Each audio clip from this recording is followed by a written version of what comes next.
So I'm presenting on Sir Sayyid Ahmad Khan. I'm going to refer to him henceforth as Sir Sayyid to disambiguate him from another prominent figure of the time by the name of Sayyid Ahmad. Additionally, that's how he is known on the subcontinent. If Muhammad Abdu was the father of Islamic modernism, I argue that Sir Sayyid was the grandfather of Islamic modernism. And actually there is a connection between the two. Jamaluddin al-Afghani spent time early in his career in India and was very familiar with Sir Sayyid's work. Sir Sayyid cast a huge shadow over modern intellectual discourse in South Asia. You were either sympathetic to his ideas or you were very against his ideas, but either way you were interacting with some of the thoughts that he had. This is a non-comprehensive list of Islamic modernists of South Asia, many or all of them who were influenced by Sir Sayyid in at least some way. We've seen some of these names before. I argue that the Islamic modernists of South Asia were often more systematic, sophisticated, and radical than their colleagues in other parts of the Islamic world, at least the Arab Middle East. But that might be my bias. Some biodata. Sir Sayyid was born in Delhi in 1817. He died in Aligarh in 1898. So his life spanned much of the 19th century. He was not a marginal figure like many of the Islamic modernists that we study now or in our class previously, because at this time he was actually the most prominent Indian Islamic leader. He was born in an aristocratic family and he received the education traditional to Muslim nobility, and very early on, and soon he started working for the court. He reached the highest level that an Indian could reach at that time under the British, which was the level of a minor judge. In his early stage of thought, he was quite traditionalist, or less modernist, let's say. These are some of his early works. You can see just from the keywords that he's not very modernist at this time. 9/11 was his turning point. By 9/11, I mean the events of 1857, which was the Indian Rebellion, which was put down very violently. There was a lot of violence on both sides. Many civilians were killed. But after this, the British hammer came down really hard on the Muslims. William Hunter, for example, wrote a book in which he basically argued that Muslims are inherently violent due to their religious belief. Sir Sayyid actually was able to review this book before it was published. He responded with two books, as you can see, Causes of the Indian Revolt, in which he listed 5 causes of the Indian Revolt, and all 5 were basically the fault of the British government, mostly for not having Indian representation in the Legislative Council. And his second book was a play on the words of Hunter's title, basically. But basically, he's pushing back against this Islamophobic rhetoric. He is also credited as being the founder of the two-nation theory upon which the modern nation-state of Pakistan is founded. But he really used the word Qawm, which is ambiguous, and honestly I think really refers to people. So it's really the two-peoplehood theory. He was no religious bigot. He did believe Hindus to be his brethren, but he believed in achieving unity through recognizing diversity. And I think this is, some of the thought that influences Jinnah. So he was worried, however, about a rising proto-Hindutva, proto-Hindu nationalism, and and also how backward Muslims were at this time. And the statistics bear this out. So, for example, in Bengal, where Muslims were almost 50-50 with Hindus, they only constituted 3.4% of graduates, all the way in 1893. So he's basically advocating for Muslims as they have specific needs and concerns as a community that's not in the majority. He's criticized by many people today for being a British loyalist. He's often cast off as a British stooge. His Deobandi opponents often say this. I actually did do some research on this, and actually it is true, as Professor Khalid Rahib mentioned earlier, like in other places of the Islamic world, actually the Deobandi and Bareli ulama, all of the major ulama, were actually on the British payroll as well. And they voiced their British loyalism at that time. It was only World War I that was the turning point, that's when nationalism started becoming a thing. Sir Sayyid was long dead after that. And basically he argued he reassured the British that the Muslims were loyal, productive, and progressive, but at the flip side of that was that he demanded the British live up to their own liberal principles, grant constitutional rights to Indians, and he criticized the British for their racism and bigotry. He did visit London, and when he came back, he was basically he was basically shocked at how behind the Muslim world was compared to the West, and that animates his desire for sweeping educational, economic, and social reforms, which he thinks cannot go forward unless we also do religious reform. His religious thought was started with the principle of freedom of opinion and expression. And whenever I give his viewpoints, I do want to put him in conversation with the tradition and the traditionalists that he's criticizing.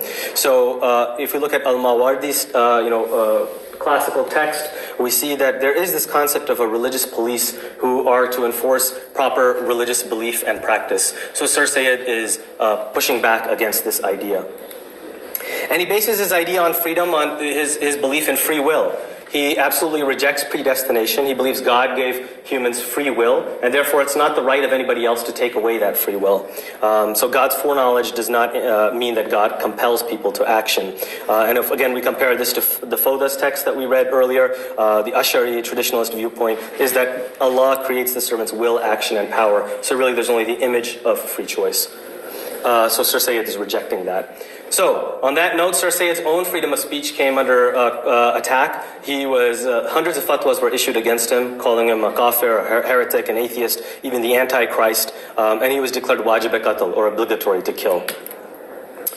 For his part, however, he believed in reason and public discourse, so he took a very Mu'tazili and Islamic philosopher viewpoint on this, and he said that public discourse, reasoned discourse was the only way to arrive at the truth and strengthen your own viewpoints. So just like other Islamic modernists, and he really kind of started this trend, he was opposed to, or continued this trend, he opposed taqleed, which he understood as blind following, and he believed that blind following of customs inhibited progress. And so he called for ijtihad, and he rejected taqleed or ijma.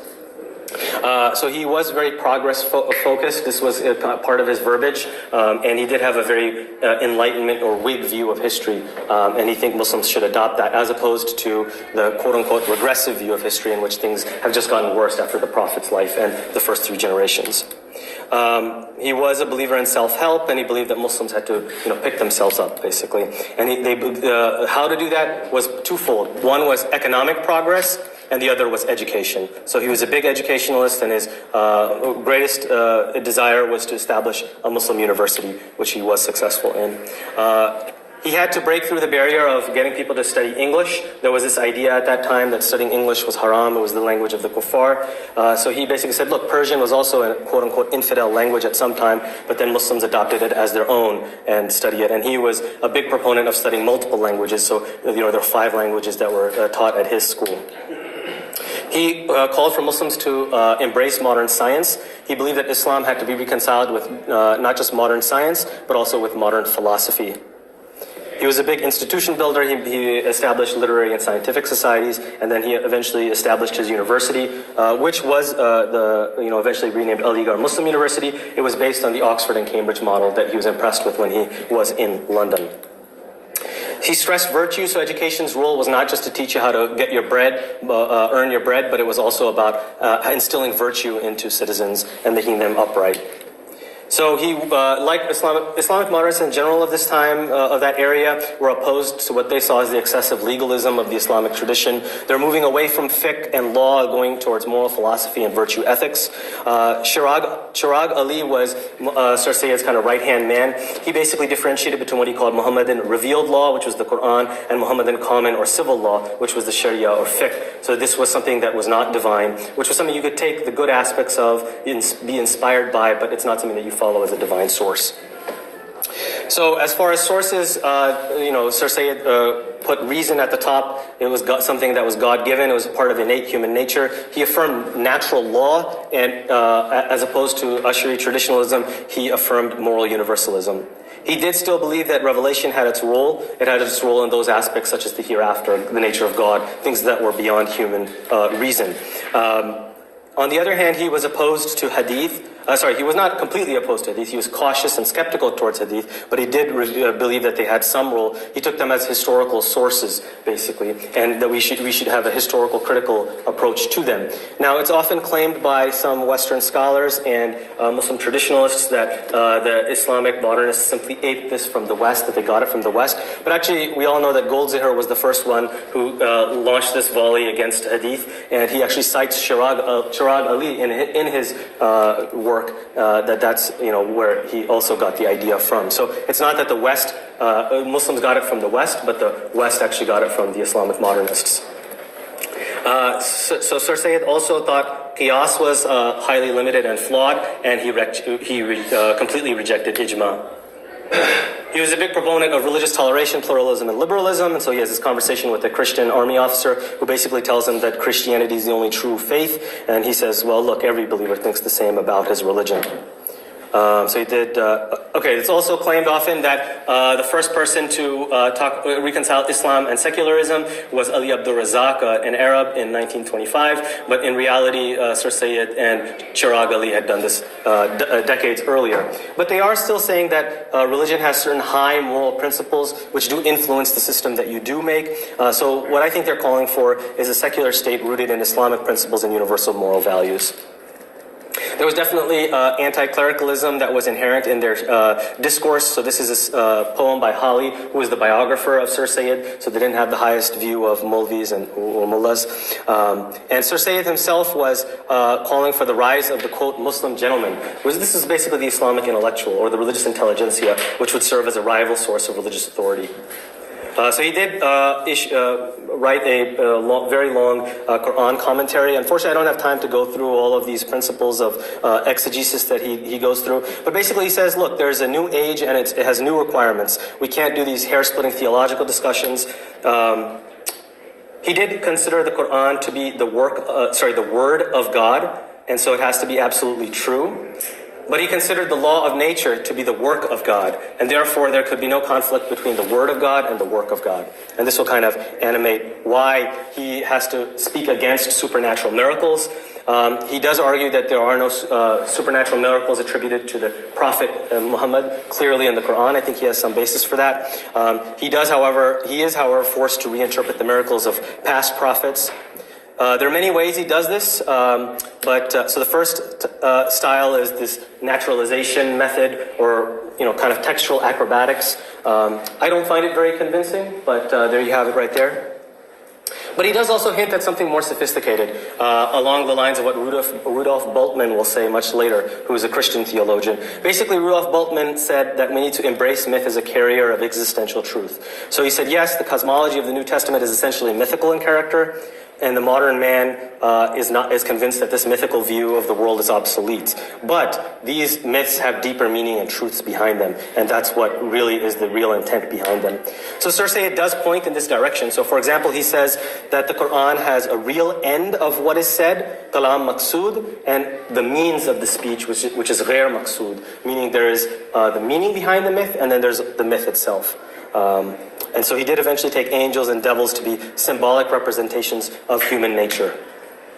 Muhammad Iqbal develops this further, and you can see that he embraces the myth and basically says the object of the Quran in dealing with these legends is seldom historical. It nearly always aims at giving them a universal moral or philosophical import. Fazl Rahman also develops this further. He attributes this not only to the creation story, but possibly to the past prophets as well. And he says these stories, we shouldn't worry about their historicity. So this Muslim fear of their historicity is unfounded. Really, it's the deeper meaning behind these stories. So yes, if Abraham or Moses didn't exist, if Exodus didn't really happen, if the flood didn't happen because of this new scientific and archaeological evidence, that's okay.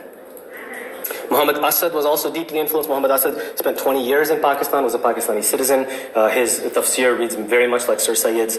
Basically, he also takes he takes jinn as being symbolic, and he talks about the real meaning is the deeper moral or spiritual truth behind it. Now, Sir Sayyid's approach does seem a little bit scattershot. In his defense, he basically starts from the position that modern science has rendered these myths no longer, these interpretations no longer viable, and therefore we need to come up with alternative explanations and interpretations. And he also dealt with the idea that, look, 1,300 years, no one ever said something similar, so how are you just coming around and saying something? He said, spare me this argument. The natural sciences had not progressed yet at that time, so the past scholars didn't have a reason to rethink these things.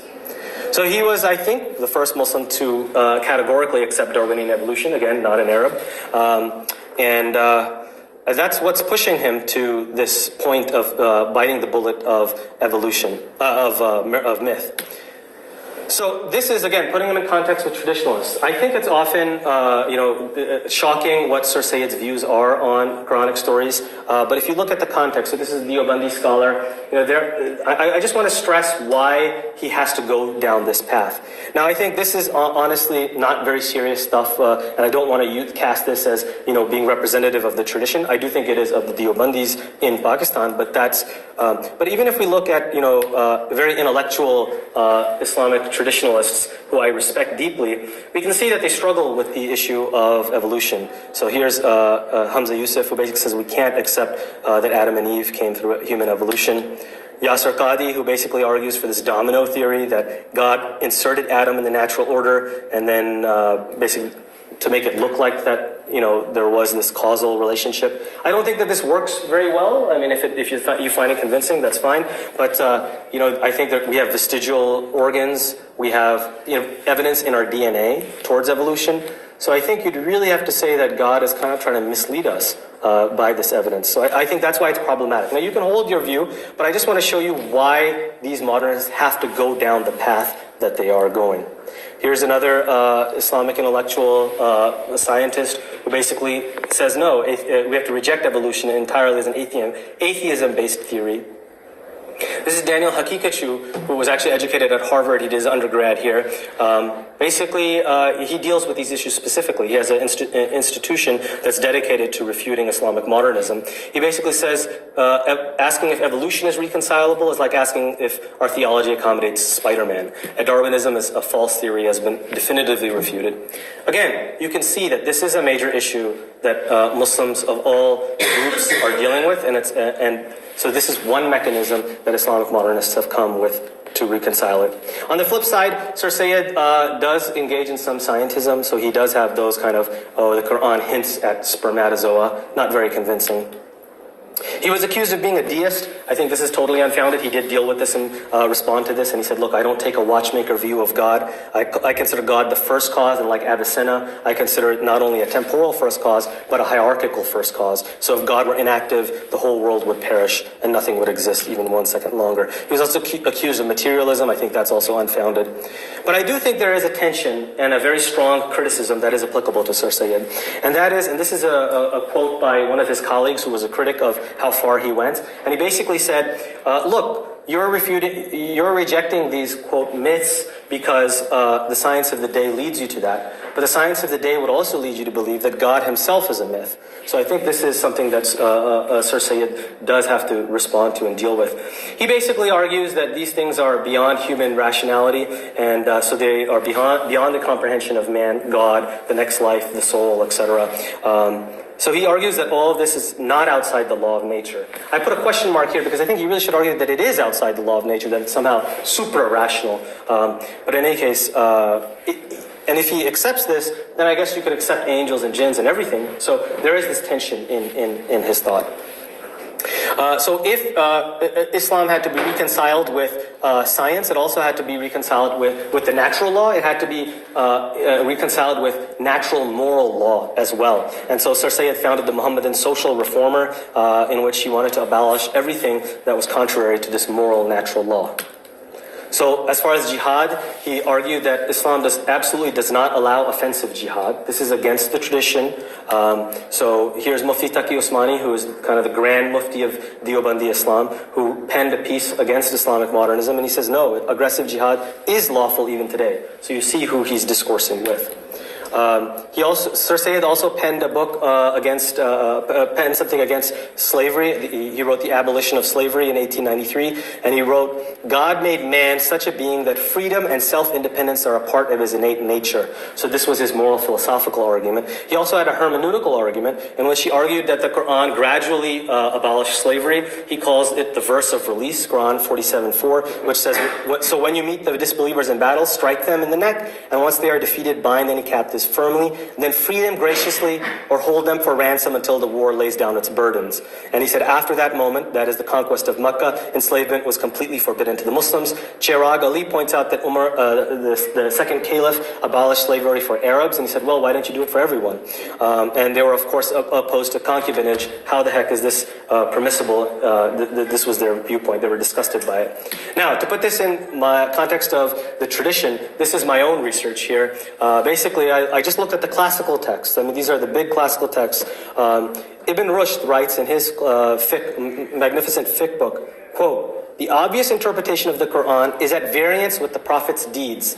The obvious interpretation of 47:4, when you meet the disbelievers, that same verse, is that the Imam is only entitled to pardon captives or to release them on ransom. The scholars say that the fact that the Prophet used to slay captives, according to the Hadith narrative, adds a supplementing rule to the verse in question. We also see a very early narration where that the prisoners of war should not be killed, but they should be ransomed or set free by grace. So my point here is that we kind of are very critical of modernist readers, and we say, oh, they're just being apologetic and they have their own agenda. I argue, this is my kind of objective, research objective, is to show that the traditional Islamic scholars had their clear agenda, and their arguments I don't think are any more convincing. So for example, they take until the war lays down its burden to mean until the sins of disbelief in Islam end. If you find that convincing, okay. But I'm just saying that we should take the Islamic modernist views seriously. So Sir Sayyid was also opposed to hand amputations. He said that was for that time, not for this time. I have to quickly run through this. As far as women's rights, he did advocate for women's rights. He opposed extreme parda, and he did believe that the developed world, the Western world, was definitely the condition of women was much better, and the condition in India and the Islamic world was deplorable. On the other hand, he was criticized by his own fellow Islamic modernists for not being progressive enough on women's rights. And I'm going to get into that, but before I get into that, I do want to again put him in conversation with a person of his own time. Ashraf Ali Tanvi, who I'm sure you're familiar with, he was one of the greatest Deobandi scholars of his time. He wrote a book, it's called A Gift to Husband and Wife. I urge all husbands to give this tract to their wives as a gift and see their reaction. But basically he argued, men are superior to women in respect to their natural capabilities, in intelligence, bravery, power, intellectual capabilities, strategic planning. Regardless of how rich or beautiful she may be, she will always be inferior to men. Ladies, how can you be equal to men? So this is the discourse that Sir Sayyid was responding to. Now, Sayyid Mumtaz Ali was a colleague of Sir Sayyid's who wrote a book, Hukuk al-Niswan, and he actually dedicated it to Sir Sayyid and gave it to him to publish. Basically, he refuted these arguments and said, look, a donkey is stronger than a man. Is a donkey superior to a man? No. And then he argued that women are just as rational and intelligent as men, sometimes more so, and so they should receive the same education as women. And then he reinterpreted Barda. He said it's not confinement in the zinana, which is the harem or the secluded, the women's quarter of a house. And that's what parda means, by the way, at this time. It doesn't mean the hijab or the headscarf. That's a modern conception. The parda at this time means that zinana space, definitely in the Indian subcontinent. And so he's arguing that it just means modest dress, which is applicable to men and women both. And if a woman dresses modestly and a man looks at her lecherously, then there's no sin on the woman. And he says, why punish half the population because of a few lecherous characters? And actually, again, putting it in conversation with the tradition, read Benam Siddiqi's book, The Logic of Lawmaking in Islam, you'll see how the Hanafi tradition gets progressively more strict in time and eventually bans women completely from the mosque. Why? Because of these state of affairs where men are more lecherous now than in the past. A common trope, of course. But you see that even now in Deobandi mosques, many of them, even in London, there's no women's quarter at all. Now, Sir Sayyid himself didn't stress girls' education. Now, I think one of the reasons is because of his liberal elitism. And I say this as a liberal elitist myself, to be honest. He basically didn't want to focus on spreading primary education first. He did believe that that was a goal, and he wanted to do that. But he said the first thing, he believed in basically creating an elite kind of vanguard of Muslims' leadership that could then raise the status of the entire community. So he was focused on spreading the highest form of education for a small class of Muslims who could then raise the entire group of Muslims. And I think that's the reason why he wasn't focusing on primary education for both boys and girls. As far as Parda is concerned, Hali, his biographer, says, look, his family condition, the women were in much better standing than in a lot of other Muslim families, so that could have influenced him. However, I do think that this is definitely a very serious criticism and a valid one. Why Sir Sayyid wasn't liberal on this issue. He was also liberal elitist when it came to mannerisms. So he talked about dress, how to address people the way to eat a meal, and this definitely gets people worked up, but I think there's a lot of truth to it, to be honest. So as far as his influence, he was one of the most prominent Muslim leaders of the 19th century. He was successful in his goal of imparting the need to study Western sciences. That's now accepted widely. He had the Pakistan movement. There was a slew of Islamic modernists that followed him. And there were also middle way scholars who took a middle way approach between Aligarh, which was his movement, and Deoband, which was the traditional ulama. And these were like the Nadwat al-Ulama, Shibli Nomani, Abul Kalam Azad, and Javed Ahmad Ghamdi, who I invited to speak at Harvard recently. Islamic modernism and the ideas of Sir Sayyid definitely declined in the 1970s. Just a couple more slides, I'm sorry. Declined in the 1970s. I think there are multiple reasons for that. One is the dictatorship of Zia al-Haq, the wars by the US, as well as the jihadi movements, all led to a rightward shift in the population. But on the Islamic modernist side, there was a failure to establish enduring educational institutions, which is ironic since that's what all Sir Sayyid was focused on. On the contrary, for example, Deobandis were successful in establishing hundreds of madrasas, and they churn out millions of graduates. So it's very hard for the modernists to compete with that. But there was persecution, so their institutions were closed. Sir Sayyid himself was banned from speaking by the religious right wing, from teaching theology at his own university. So their institutions were taken over, scholars intimidated, run out of the country, killed. So Javed Ahmad Ghamdi, even, he had to flee the country. I'm right now submitting an application for one of his disciples for Harvard Scholars at Risk. So I think that also has something to do with it. Agha Khan III is important just for outside of the Sunni traditions. Sir Sayyid had an influence. Agha Khan III was an Aligarh thinker, deeply influenced by Sir Sayyid and developed his ideas further. And I argue in a paper that I want to publish that that's actually an example of a community that took his ideas and successfully implemented them. And I think that could be a model for anyone who wants to do that. And finally, these are just some rhetorical questions to leave you with. Thank you very much. Sorry for going over time.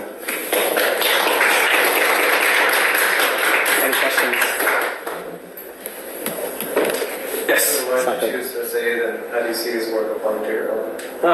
Great question. So yeah, I definitely think, obviously you can tell I'm sympathetic to his thinking. So I am interested in doing research on the Islamic modernists of that time, including and especially Sir Sayyid and Chirag Ali. I think they're heavily understudied. I think the Western Academy doesn't understand them or even know of them. And so I want to bring that to light, basically. And I want to always put them in conversation with the tradition and the classical sources, because I think we look at them ahistorically. So that's the kind of push of my research. And I'm specifically focusing on jihad and how we deal with the religious other, and I'm trying to compare the classical view with their modernist view, basically. Yes, sir. I have a question about when you mentioned that he said that people like scholars like Ignaz Goldziher. Can you say that again? I'm sorry. Scholars like Ignaz Goldziher. Yes. Late 19th century German Oriental. Right. Were influenced by Muslim scholars. Right. It didn't work the other way around, but the Muslim scholars. It worked both ways. I shouldn't say. I didn't mean to say that it was only one way. I was saying that the initial idea was from Chirag Ali and Sir Sayyid about this critical approach toward the Hadith, and Sir Sayyid and Chirag Ali took those Western ideas and interacted with them. They wanted to interact with them as as colleagues, as opposed to West versus East. So I should. Like colleagues as opposed to imitators? As opposed to imitators, exactly. Yes, exactly. Does he back that up with, does he say, for example, certain Muslim scholars were already having these debates? Yeah, that's in his footnote. Was it? Yeah, I'm sorry, it's really small. It's in his footnote and it's in his other works as well. But I can send that to you. Okay, thank you. Thanks. I have a question too. Yeah. What was his reception like outside Muslim media or circles? I'm not sure, to be honest. I think seems like it was very little to me. But I'm not sure. I'd have to find out. I always see that they always kind of, at least in the Western scholarship, I always see, and Sir Sayyid on the Islamic, in South Asia, echoed these sentiments. I see those word echoes, and I'm like, echoes? He's the one who said it first. So, yeah, I don't know as far as what its actual influence outside, but it was very profound within modern South Asia, and it still is today. But I think most Pakistanis don't know his actual viewpoints, just like Allama Iqbal. So now so they both are highly respected, but there's a sanitized version of this. So his actually radical viewpoints are shielded from the community. He's also a poet. What's that? Is he a poet as well? This is why he's respected in So Allama Iqbal as a poet, Sir Sayyid as an educationalist. educational. Yeah. So even in his high school books, I look at them and they basically teach that, so the Pakistan movement was by Sir Sayyid and the ulama, and Sir Sayyid was the political side, and then helping him was the Deobandi ulama, who was on the religious side. And in fact, they were at complete loggerheads. They wanted to, but this is kind of the narrative that they sell. Anyone else? Yes, sir, Professor. So he had an altercation with Al-Qani, right? He did, yes. Was it just Darwinism or was it more broad? Was it what? Was it just Darwinism or was it just... No, it was more broad. So I would say that the Islamic modernists like Jamaluddin al-Afghani and Muhammad Abdu, in my mind, were more political radicals and religious moderates, modernist moderates, whereas Sir Sayyid and Chirag Ali were the opposite. They were religious radicals and political moderates. And so Jamaluddin al-Afghani actually excoriated Sir Sayyid for being, quote, a British stooge, and criticized him on this aspect. And then he was also very pro-caliphate, which Sir Sayyid thought was absolute nonsense. And because he was a pragmatist, he think, let's stop talking about the caliph, let's stop talking about jihad, let's be practical. And then based on that, I think that animated Jamaluddin al-Afghani's other viewpoints against Sir Sayyid. And I read his critiques. They were quite unfounded, I feel, because he called Sir Sayyid a naturalist, and then he really misattributed the views of Sir Sayyid. But yes, there was definitely a critique there. And I also think there was unacknowledged influence as well. Any other questions? I'll just make an observation. It seems odd that there's so little communication between reformists in South Asia and reformists, say, in the Middle East. For example, with Shahrur and Islahi, you have two people who seem to be on very similar projects, and there doesn't seem to be much evidence for any kind of communication. And then these liberal thinkers that you're discussing, they have their counterparts in the Arab world in the same period, Right. so-called liberal age, but again, it seems from what you're saying that there's not much discussion back and forth. And I think that's one of the failures of Islamic modernism, or limitations of it, is they're kind of all operating as one-offs and in their own silos. And that might be part of the arrogance of that intellectualism, that they all want to kind of portray themselves as the first person to have come up with something. But I think it's also the failure to establish institutions. So it's like educational institutions where you then create a tradition of people you follow. But I think there was an element of that in South Asia that wasn't destroyed since the 1970s. But they were definitely conversing with each other in South Asia and working as a conglomerate there. But that has died down since then.